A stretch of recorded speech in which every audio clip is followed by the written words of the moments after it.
毎度シグナル&ノイズです。月で新鉱物って聞くと急に宝探し感出るな。今日は中国の月の新鉱物発見を入り口に、月が本当に資源争奪の場所になるのかを整理します。鉱物そのものよりその先にある水、場所、ルールの話やね。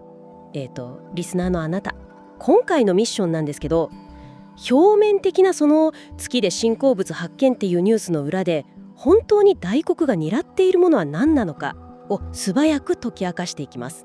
2026年に中国が発表した長河5号の月資料からの発見やね。はい、マグネシオチェンジサイト Y とチェンジサイト C っていう2つの新しい月鉱物です。どっちも国際鉱物学連合に承認された正式な鉱物で、2022年のチェンジサイト Y に続く重要な成果やんな。これがどれくらい小さいかというと、月の砂の中にある髪の毛の厚さの3分の1から30分の1くらいの数マイクロメートル級の極小の粒なんですよ。ほんまに見えないくらいのサイズやね。ちなみにこれが世界で何番目の月鉱物かっていう点については、変換資料だけで数えるか月隕石も含めるかで変わるんで、数え方によるってやつですね。せやね。ということはやで、今回見つかったのはキト類元素、レアアースを含むリン酸塩鉱物なんやけど。はい、ここでリスナーのあなたもレアアース来た、月面採掘やってテンション上がったかもしれんけど、まだ早いで。せやね。まずは月の物質分布や成り立ちを理解する段階なんよ。なるほど。巨大な鉱床の存在とか採掘可能性を示したものではないんですね。そうそう、すぐ月を掘れば儲かるっていう話じゃなくて、月の歴史を読み解くための科学的成果っていうのが結論やね。じゃあ資源争奪の中心って本当に何なんですか？それは新鉱物なんかよりも水と拠点候補地なんよ。水ですか。飲料水になるのはもちろんですけどね。まさにそれ。だから月の南極にある A 級 A のクレーターには水氷の明確な証拠があって、 NASA も2028年以降の LPEX ミッションに水検出装置を提供するくらい国際的な調査が進んでるんよ。でもなんでそこまで南極にこだわるんですか？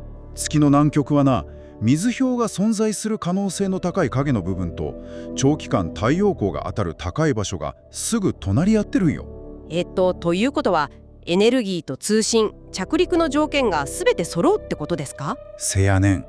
資源とインフラの条件が完璧に重なるから競争の焦点になりやすいんよ。だから中国が主導する国際月面研究ステーション ILRS 構想でも2035年までにまさにこの月南極地域で基本型のステーションを建設する計画を掲げてるんですね。そういうこと。現在の月は地球に持ち帰る鉱山とより科学や補給、ルール形成のための実験場になってるんよね。地球から重い資源を大量輸送するより、月面で使う水とか酸素とか建材を現地で調達して作る方がはるかに現実的で意味があるってことですか？ESA も NASA もこの現地資源利用 ISRU を最重要課題として扱ってるからね。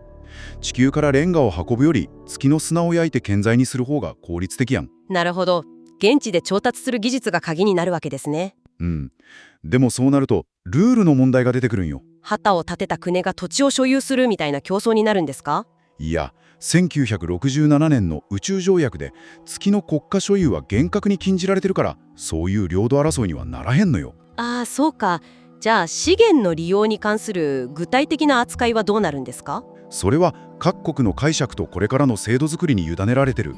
だから先に調べ、先に使い方を決める方向で競争が進んでるんよ。アメリカ主導のアルテミス合意は相互干渉を防ぐための安全区域を打ち出してますよね。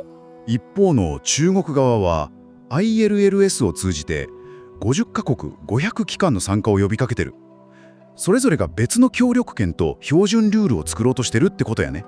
結論、月はすぐ鉱山になるというより資源を使うための地図とルールを奪い合う場所になりつつあります。新鉱物はその競争を派手に見せるニュースやけど、本丸は水と拠点やね。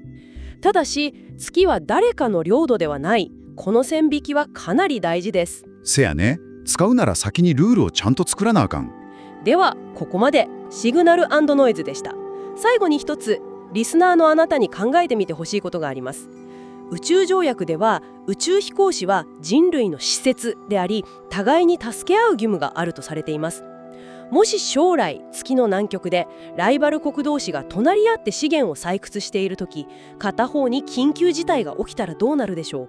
地球上の対立よりも月面での生き残りのルールが優先されるのか。これちょっと想像してみてください。